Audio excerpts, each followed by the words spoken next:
नमस्कार दोस्तों, आज की डेट में यूपीआई के माध्यम से सेविंग बैंक अकाउंट में ट्रांजैक्शन करना सभी के लिए काफ़ी आसान हो चुका है। अगर आपको किसी को भी पैसा भेजना होता है तो आप यूपीआई के माध्यम से इजीली किसी को भी ट्रांजैक्शन कर देते हैं, और अगर आपको किसी से पैसे लेना है तब भी आप यूपीआई के माध्यम से आसानी से आपके सेविंग बैंक अकाउंट में पैसे लेते रहते हैं। लेकिन क्या आपको इसकी जानकारी है कि इनकम टैक्स डिपार्टमेंट ने आपको आपके सेविंग बैंक अकाउंट पर ट्रांजैक्शन करने के लिए 1 साल की कितनी लिमिट दी है?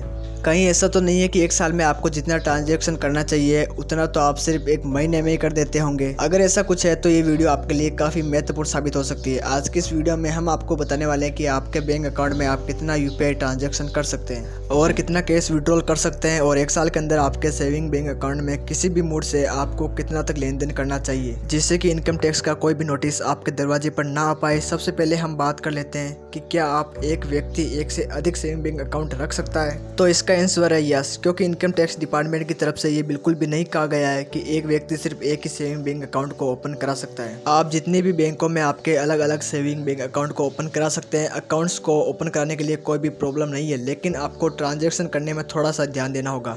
समझना होगा कि इनकम टैक्स डिपार्टमेंट ने आपको आपकी सेविंग बैंक अकाउंट में 1 साल में कितना ट्रांजैक्शन करने की आपको लिमिट दी है। अब हम बात करते हैं कैश विड्रॉल के बारे में। आपके सेविंग बैंक अकाउंट में आप कितना तक कैश विड्रॉल कर सकते हैं 1 साल में, और कितना कैश डिपॉजिट कर पाएंगे। तो यहाँ पर इनकम टैक्स के डिपार्टमेंट की तरफ से इस बात को बिल्कुल भी क्लियर कर दिया गया है कि आपके पास 1 साल के अंदर मैक्सिमम 1 लाख की लिमिट है। आप बैंक में जाकर कैश विड्रॉल, आप बैंक में ट्रांजैक्शन करने के लिए जाते हैं, जैसे कि कैश को डिपॉजिट कर रहे हैं, कैश विड्रॉल कर रहे हैं, तो आपके हर एक ट्रांजैक्शन की जानकारी बैंक इनकम टैक्स डिपार्टमेंट को पहुंचाता है, क्योंकि आप कैश में लेन देन कर रहे होते हैं। अब अगर हम ऑनलाइन ट्रांजैक्शन या फिर यूपीआई ट्रांजैक्शन के बारे में बात करें तो यहाँ पर बैंक ने या फिर इनकम टैक्स डिपार्टमेंट की तरफ से आपके ऊपर ऑनलाइन ट्रांजैक्शन करने में कोई भी पाबंदी नहीं लगाई है, बट फिर भी आपको इसकी लिमिट को समझना पड़ेगा। जैसे कि अगर आप फ़ोनपे, गूगल पे कोई भी इस्तेमाल करते हैं, कोई भी छोटा मोटा धंधा करते हैं, अगर किसी भी कारोबार में, किसी भी बिजनेस में अगर आप आपके सेविंग अकाउंट पर यूपीआई का इस्तेमाल करते हैं तो कुछ लोगों का सिर्फ समझना ये होता है कि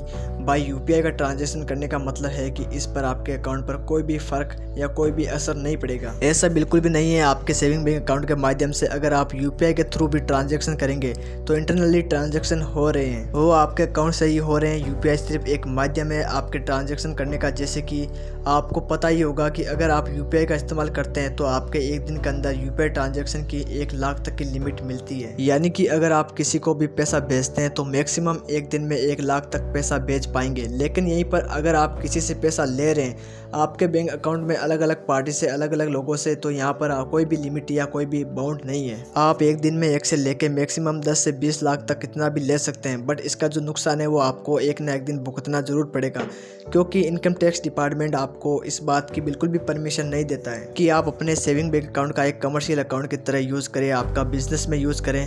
क्योंकि यहाँ पर जैसे कि अभी मैंने आपको बताया कि 1 साल के अंदर आपको सिर्फ 10 लाख तक की ही ट्रांजैक्शन करने की लिमिट मिलती है, जो कि अगर आप 1 लाख पर डे करते हैं तो उसके अकॉर्डिंग यूपीआई ट्रांजैक्शन लिमिट तो आपको 1 महीने के अंदर 30 लाख तक का अमाउंट बनता है। ये सिर्फ आपका पैसा ट्रांसफर करने की लिमिट मैंने आपको बताई है। अगर 1 महीने में 1 लाख की, और अगर इसी के साथ आप यूपीआई के माध्यम से अगर आपके बैंक अकाउंट में पैसे भी लेते हैं तो फिर हो सकता है कि 30 लाख से आपका 50 लाख, 1 करोड़ तक आपका ट्रांजैक्शन जाता हो। अगर आप ऐसा करते हैं तो आप बहुत ही जल्दी फंसने वाले हैं। इनकम टैक्स डिपार्टमेंट का नोटिस कभी भी आपके दरवाजे पर आ सकता है। इसके लिए मैं आपको एक रास्ता बता देता हूँ। अगर आप आईटीआर को फिल कराते हैं, जैसे कि आईटीआर के फिल कराने पर आपको ये बताना होता है कि आपके कितने ट्रांजैक्शन हो रहे हैं, आपकी कितनी इनकम हो रही है।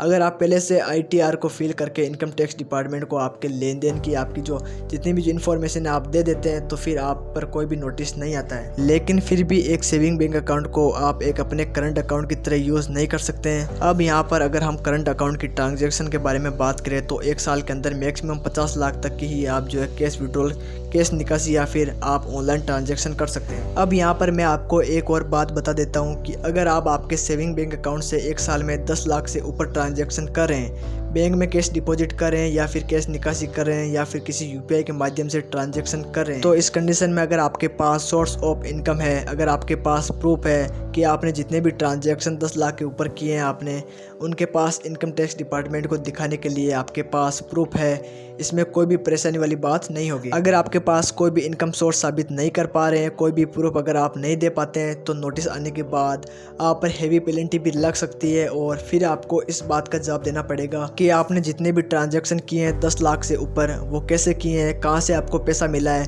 और आपने पैसा ट्रांसफ़र किया है वो किसको पैसा ट्रांसफ़र किया है, इन सब चीज़ों का आपको जो है प्रूफ देना पड़ेगा। अगर आप इसका प्रूफ नहीं दे पाते हैं तो आप भयानक तरीके से फंस जाएंगे। तो उम्मीद करता हूँ कि आज की इस वीडियो में मैंने आपको जो भी जानकारी दी है, आई होप आपको काफ़ी अच्छी लगी होगी। अगर आप इस इंटेक चैनल पर पहली बार आए तो चैनल को सब्सक्राइब करना ना भूलें। धन्यवाद दोस्तों, मिलते हैं नेक्स्ट वीडियो में। हम मिलते हैं आपसे किसी और अगली वीडियो में एक नई जानकारी के साथ, एक नई अपडेट के साथ और एक नई जोश के साथ।